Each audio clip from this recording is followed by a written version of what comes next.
Hi, and welcome to some more Psychonauts on DB&J.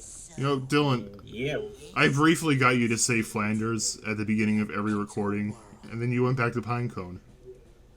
You broke my heart. I'm sorry, Brendan, I failed you. I thought I could trust you. I thought I could trust you.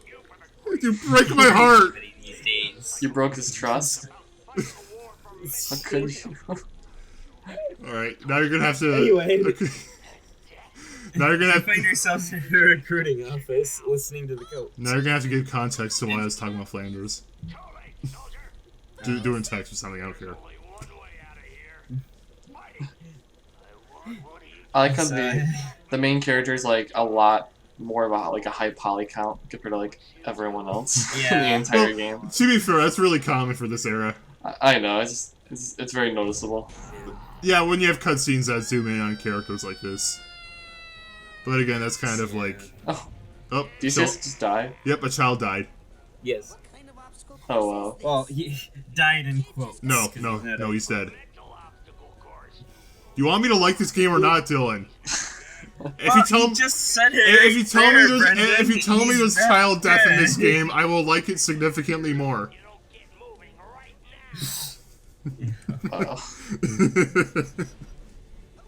Sadly.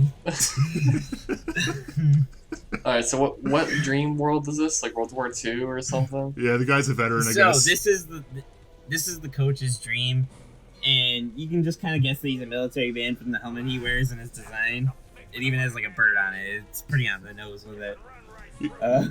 Plot twist: he's never even set foot in another country, let alone a war. He just watches a lot of movies. A lot of documentaries. So this actually brings me to something you'll see later in the level. Is you'll get these what they're called vaults, and it basically shows like slides of like memories and stuff that happened in the character's past, explaining more of the character basically. And yeah, he's experienced in a war, and No, okay. You know those things from like the 90s where you can like put your kid's face in a movie for their birthday, and they'll be in this fake little space adventure. It's like one of those. yeah, pretty cool. No, I mean like that's actually what his memories are. No, Okay. I want to. I don't know. I want to pretend he's not actually a veteran. Oh, Dylan fixed the issue. Okay, so I want to give context to this. Dylan is using a 4x3 mod that fixes it, the stretching, but since he did that, there was a bunch of ugly stuff off screen. You fixed it. Thank you. Yeah. I hated that. Yep, I did fix it. Yeah, it especially on the character slides that I was just talking about, it would actually like spoil what you would see next if I didn't do that. Yeah. Yeah. It's just really ugly, and like, I wish the widescreen in this game was handled better.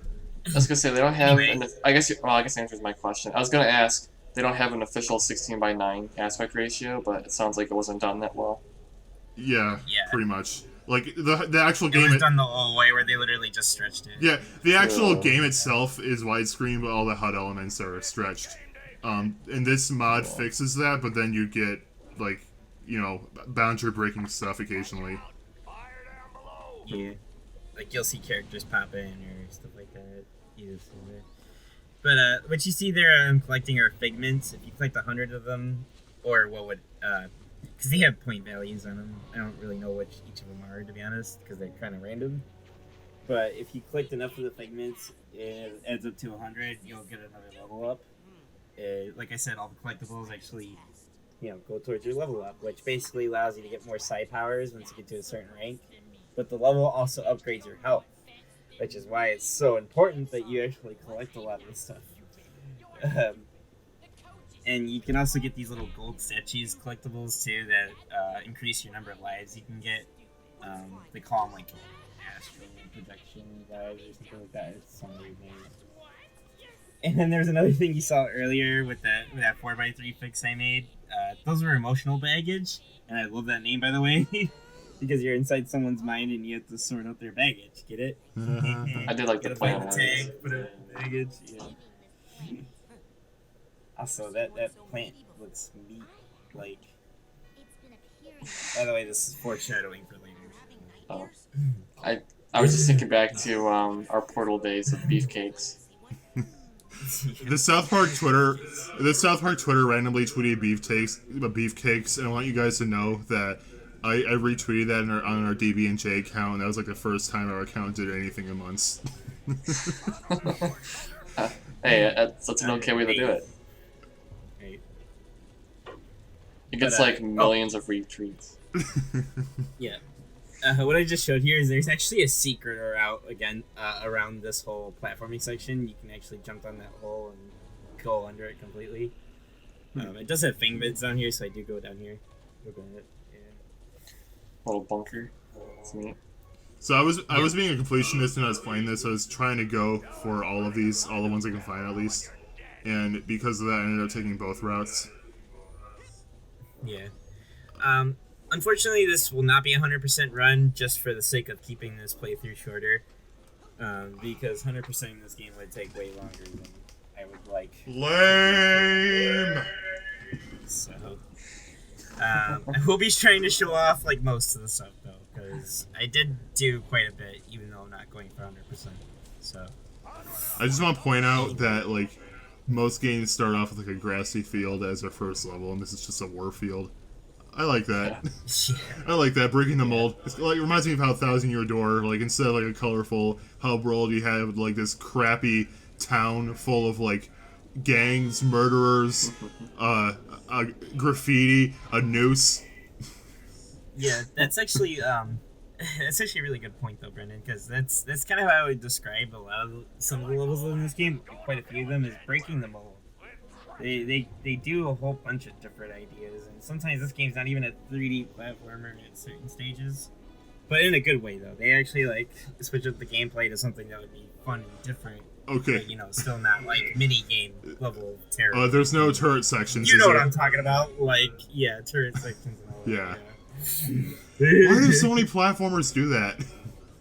It still has platforming at the base of the different games. Okay, that's good. I haven't gotten that far, so I don't know what you're talking about. Like, the Milkman Conspiracy is almost pretty much a detective. Pretty much. Is that another thing where Hat in Time took inspiration from? Most likely. I'm not going to 100% say that's where you took it. Because, like, even playing this game, I can see some bits that Hat in Time will later use, which we'll see one bit very soon. Yeah, and you'll see it when I get the levitation power, but the movement becomes so much more fun when you have the levitation ability. Oh, really? Yeah, because it allows you to hover in the air. You can spawn it in, so you can just roll around on it and go super fast. You get a super bouncy single jump, and you can do that into a double jump, too. So, okay, alright, I will say my opinion on this game might be significantly, hired. If I get that, because like fun movement in a 3D platformer is like literally one of the best possible things you can do, easily. There's a reason Mario 64 has like the biggest speedrunning community ever. In that hub world you were talking about, it makes it way faster to traverse once you have the level. Okay, so yeah, my opinion might change if I get that. Hopefully I will get that soon so I can express my different opinion if that happens.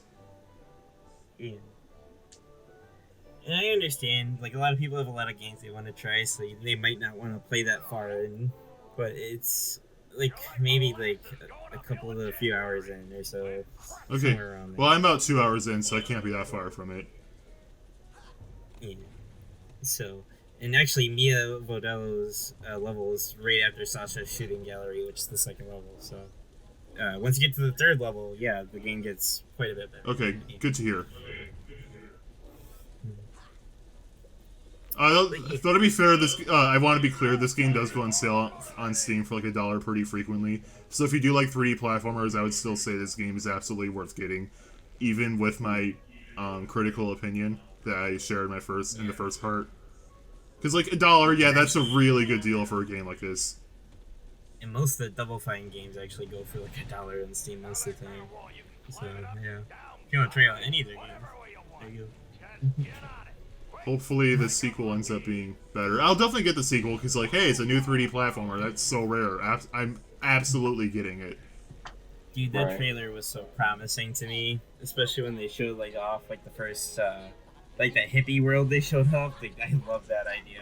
I did not see the trailer, and honestly, I kind of don't want to watch anything. I'll just buy the game when it comes out. When is it coming out, by the way? I think this year. It might be next year. Okay. So I got this, Psychonauts 2, and Balan Wonderworld to look forward to. By the way, I call recording that game. Screw you guys. Go for it. Balan Wonderworld, be clear. I'm not gonna take It's like a minefield. What actually? Yeah, we're going through a minefield. If you touch a mine, do you actually instantly die? I didn't touch a mine. Yes. Okay. Yes. I just kind of jumped over everything. Also, they make you think you can lead him through here. I don't know if he actually can or not, but I never wait long enough to find out. Because he doesn't make it this time either, and I just left him. But yeah, he... Honestly, I guess I wasn't paying that much close attention to him, because I kind of just ignored him. Yeah. I think you do get something for doing it, but it's probably just arrowheads, to be honest. But, yeah. It's like reverse Mario 1. I was gonna say. We're putting the flag up. Play the... Also, I was like, that figment wasn't worth it. I just turned around and kept going. It's like, nope. Play the ending theme of Mario 1, but backwards when you put the flagpole up. Do it. I demand it. Okay. And now put a PNG. Kidding. Oh, gosh. Watch our Mario World playthrough. Watch our Mario World playthrough. It's good. Yes. That was much enjoyable. Honestly, I think that might be our best playthrough because of all the little wiggles. You think so? Specifically part 6. Also, that sound you just heard, that really loud sound, I actually had to turn that down in editing. For whatever reason, after certain cutscenes in this game, it has that PS2 problem of having a really loud sound after a cutscene's over. And what are these things? It doesn't happen in a lot of games, but... Okay, when I was doing these mini games, it kept on cheering me on, and I wanted to kill them so badly, and I was so happy when they... Never mind. I was gonna say, if I had to agree with you on anything, those two kids are the most annoying characters. Yeah, they really are. They need to die. Play this minigame once and you'll agree. Yeah, it's so awful. Like, people complain about the Sonic Generations final boss. Like, that looks like a homing shot. This is so much worse. It's only a minute long. All I say is punch, punch, punch, and hooray. Right. And Brennan, it will make you happy to know that I haven't played through Generations. So. Oh, good. Finally. I'm gonna stalk your Steam profile now to see how much time you put in it. Okay. Speaking of Generations, I've been playing Mania lately. I finally got to Titanic. Oh, wow. Dude, I keep dying on the final boss, man. Are you playing with Infinite Lives? Thank you. No. I play with time limit off, though. Okay. I would not blame you if you played with Infinite Lives. But, I don't have Infinite Lives unlocked on me. Oh, no, you don't unlock it. I told you this a while ago. It's in the mod loader. Oh, I didn't know that. Anyway. I don't think I have the mod loader. It's probably not. You should do that. Mods are good. What's the point of these mini games? So at first it's just to get through the gate that's ahead of you. That's why you only have to do the 20.1. But if you do the 30.1, you get a whole bunch of arrowheads for doing this. I think if you do it a third time, you just get even more arrowheads for doing it. Okay, I didn't even do this the second time. Okay, I see you play for 2.4 hours. Jacob, play it more. I will. Part of me loves the game, but part of me is also like, eh.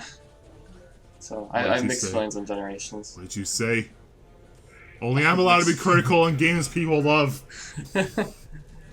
I don't like the classic Sonic sections. They're okay. Like, I think the level design is great, but the controls are just okay. Yeah, you know what they reminded me of? I got a lot of like Tropical Freeze vibes, cause I'm like, man, these levels are so well done, like Tropical Freeze. But like for me, like the controls are just way better in Tropical Freeze. Yeah. Than classic Sonic. So here's the vaults I was talking about, by the way. You just punch them open like this. Yep. And Oleander's Prey. And A Hat in Time. Oh, oops, spoiler. A Hat in Time took this idea. I like it more there because you actually have to work for it. Yeah. This is just a thing you find on the way. To be fair, though, in the later levels, the vaults do get a little more hidden. Oh, I okay. wouldn't say too much more, but yeah, Alright, you know what? Fair they're enough. a little more off the beaten path. Too. Fair enough, then. And especially since some of them actually require the cobweb duster to find, because some levels, believe it or not, actually have more than one vault. So I will get into that way later down the line. So is the entire game like fairly linear compared to this? For the most part, yeah. Okay. This is probably the most linear level you'll see, though. Well, I wouldn't say that, because Sasha Shooting Gallery and Mia Modello's level is kind of... Because I feel like even with the hat in time, it's like, yeah, you have to get the more hourglass at the end, but it's like, you know, I feel like it's more open-ended.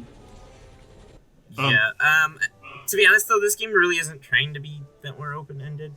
I mean, the later levels are kind of like that, but, yeah. Okay. For the most part, it's pretty linear. So I'm not that far in. Is it mostly just the hub that's open? Yeah. Okay. So. What's happening? Machine gun? Oh. Yeah. Okay. Wait, you said there was no turret levels. Liar! This is the only part with, like, a turret. I'm also joking, because you're not controlling it. Yeah. But as you'll see with some of the other levels, they have like more open areas for you to like walk around in, but the design itself is still kind of linear, if that makes sense. It's almost like Mirror's Edge to it in a way, where you have like all these paths to go, but they all lead the same direction, basically. So, You know? like, Sonic, Yeah. the classic Sonic design. Like, yeah, or that. That part threw me off. Like, what? Super Mario Galaxy. So you fall in the thing, and then you the gravity Yeah, and thing. Actually, I think in the original Xbox version, that was a loading zone, if I remember. Oh, really? Yeah. I assume the loading zones would have been the same in the PC version. I just at least remember it having to load at some point when you get to this section. We'll find Xbox footage or you're fired. Okay. As if being fired means anything at this point. It doesn't. No. So do they... This is actually one mechanic I don't really like, is the swinging. It's a little weird how it works, to be honest, because if you're already swinging in one direction, you have to wait for your momentum to stop so you can actually, like, swing in the direction you want, even if you switch the direction. It's really weird to explain, but if you're actually playing it, you would know what I mean. Just the thought of trying to do that on, like, a keyboard, like with the 4 keys. Trying to rotate. Please play this game with a controller, by the way. Please. I think it goes for every platformer. I'm sorry, I don't know why people play 3D platformers with keyboards. Like, play how you want, but I don't understand you. To be honest, 3D platformers are just more comfortable with a controller. Like, yeah, the camera movement is better with a mouse, I agree, but it's not worth it at all. Yeah. No, but we played Sonic Forces with the VDR pad, and that was good. See, this is what I mean. Right. You have to, like, wait for it to stop swinging. I'm sorry, I just wanted to explain that. But, I do this all the time. Jacob, I just want to point out that you are very much stretching the definition of good. Good in the sense of this is so It's not. unconventional, it's great, but yeah, in terms of an actual controller, no. I don't think the word good and Sonic Forces should be that close together. Yeah. Ever. Apart from, it's a good example of not a good game. It's like, to me, it's like a good example of incredibly underwhelming game. It's like the most underwhelming game I've ever experienced, and I don't think that's ever gonna change. That was in development for what, like 4 years? Yeah, it took about as long as Mario Odyssey, and like, which one is better? The Odyssey, just by a little. I was about to say, like, didn't they delay the game too? I don't think they delayed Forces, but it did take quite a while for it to come out. 3D Sonic games usually only take 1 to 2 years, at least at that point in time. Then Forces took like 5. Yeah. It started development in 2013, it came out in 2017, so yeah, 5. Jeez. What happens Oh, there? so, do you see the cobweb? Yep. There's a vault behind it, yeah. So, you do have a reason to come back later, other than if you want to, I guess. Yeah, I mean, I haven't done that yet, but like, I kind of don't want to. It just seems annoying. Like, these things you just can't get in your first go around. Yeah. Yeah. I don't mind that more open levels, but like, this is linear, so. Yeah. The problem with this is, though, too, is if you want to get the cobweb dusters as early as possible, you literally have to just sit there and grind the campground for arrowheads, and that's fun. And I'm not doing that. Like, oh, I didn't know you can go around the I back. think of the Super Mario 3D World character buttons. Yeah. I didn't know you can go around the back. I just jumped from the front by Kevin signing off. It's kind of janky. I like this guy's voice. Oh, and if you sort all the emotional baggages, you get behind the scenes stuff. Oh, that's cool. Yeah. Do you get like any like early footage of the game? You get like concept art and stuff. Okay. I don't know about Okay. early footage. I'm not... More games need to do that. The Thai remastered did that, and I was a big fan of that. Yeah, and also for getting all the emotional baggage, you also get another level up. Like I said, every collectible in this game earns you level ups. What's the max? What's the max level in this game? I think it's 100. Okay. But Oh, wow, to be that honest, was- you'll just naturally get to a high level near the end of the game. That happens. What does a high level do? Like, how does that benefit you? You get more health and more psi powers. So it has two benefits actually. It has two. But you have to get to a certain level though to get another power. Like for instance, you have to get to level 10 to earn pyrokinesis, which is the first one you get. So yeah. And then you get like 20 level ups to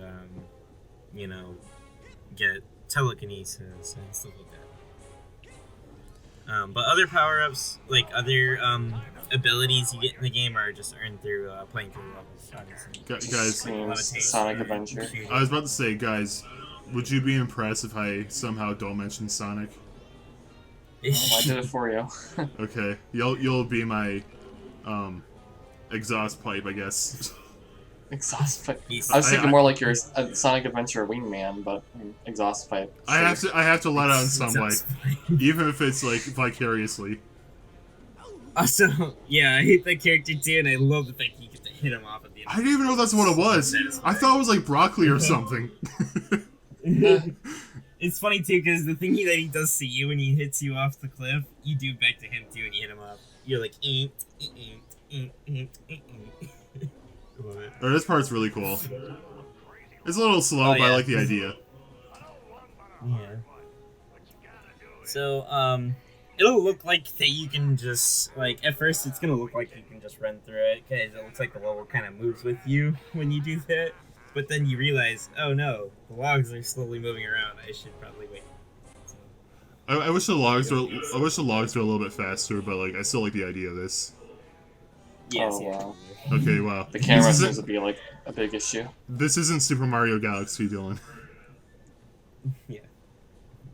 So you can't just rush through this. You do have to wait for the thing to move. Yeah, I do wish it moved a little bit faster because it would definitely make it way more challenging than it is. But It's just less slow. it is the first level, so I just don't like how slow it is. Like, if like challenge was why they made it so slow, maybe they could have just made it less complicated. I don't know.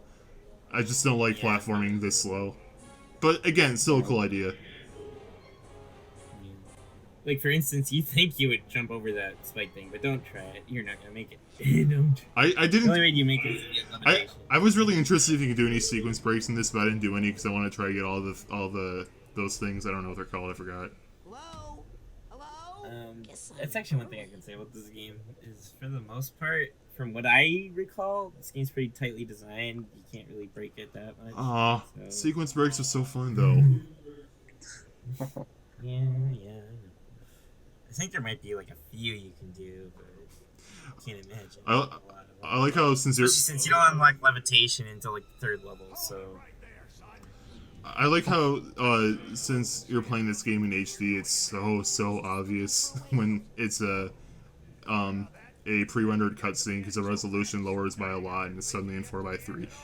Except the text box is going outside the boundaries. I just realized that. So yes, that's actually a glitch with the widescreen mod. Is it'll still act like the text boxes are in widescreen, so when it switches back resolution, the text box slightly is outside. Yeah, it doesn't obscure the text though, so it wasn't really an issue. Yeah, I didn't realize that until now. So yeah, just kind of funny little thing there. Yeah, so you can still see the text that's going off the screen because Yeah. it's still in widescreen. So. What it's really doing when it's switching resolutions is it's probably just zooming in on one part of the screen. Alright. Part 2 is done. Yes, it is. So we will see you for part 3. Or will we? Bye.